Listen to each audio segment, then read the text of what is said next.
তো রাবার বনে আস্তে আস্তেই দেখেন কি পরিমাণে রোদ, কিন্তু একটু একটু বৃষ্টিও হচ্ছে। দেখতে পাচ্ছেন আপনারা বৃষ্টিটা কি চোখে পড়ছে? দেখেন মেঘ একদিকে, সূর্য আরেকদিকে, এবং এই দেখেন বৃষ্টি পড়তেছে। এভরিওয়ান, এখন যাচ্ছি রাবার বাগানে। এটা রামুদা মন্দির থেকে একদমই কাছে। আমরা অটোতে এসেছি, 10 থেকে 15 মিনিটের মতো আমাদের লেগেছে অটোতে। এবং এখানে একটা জিনিস বলে রাখি, রামুদার আশেপাশে ট্রান্সপোর্টেশন একটু কম, ট্রান্সপোর্টেশন সার্ভিস একটু কম।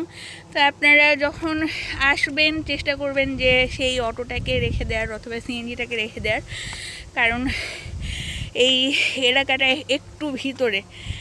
তো এই যে পিছন দিকটা দেখাই যে রাবার বনটা অ্যাকচুয়ালি দেখতে কীরকম। একটু আগে নিচে ছিলাম, তো এই দেখেন ঢালটা নিচের দিকে এরকম। এবং আমার পিছনে আমি দেখাই ক্যামেরাটা সেট করে, থেকে 30 বছর পর্যন্ত যে পরিমাণ কার্বন ডাই অক্সাইড নির্গত হয় রাবার বন নাকি সেই পরিমাণ কার্বন ডাই অক্সাইড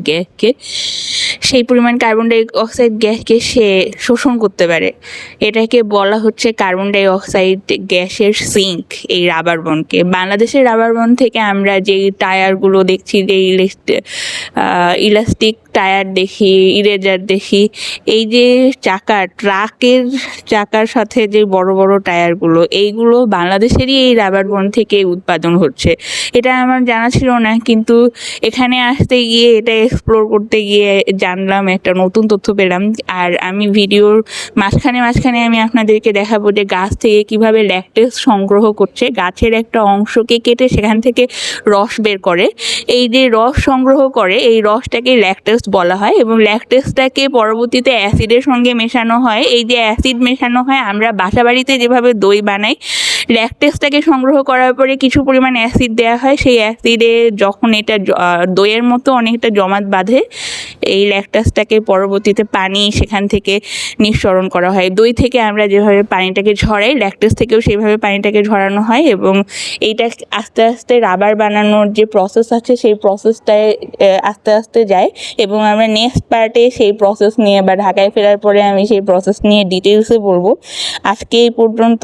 এবং এখানে প্রচণ্ড রকম বৃষ্টি হচ্ছিল, একদিকে রোদ যেরকম, আরেকদিকে সেরকম বৃষ্টি ছিল। সব কিছু মিলায় খুবই এনজয় করার মতো একটা পরিবেশ ছিল। তো হোপসো যে সবাই ভালো থাকবেন। নেক্সট ভিডিওতে আপনাদের সঙ্গে আবার দেখা হবে।